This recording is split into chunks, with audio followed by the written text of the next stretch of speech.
लाहिके मुरक्कब लफ्ज़ बनाते वक्त जो हर्फ या कलमा लफ्ज़ के आखिर में लगाया जाए उसे लाहिका कहते हैं।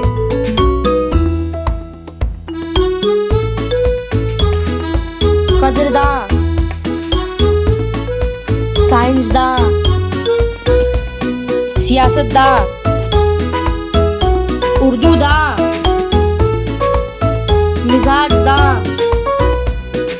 तारीखदां, गैबदां, राजदां, हयात बख्श, सेहत बख्श, ईमान बख्श, उम्मीद बख्श, फरहत बख्श, मुसर्रत बख्श।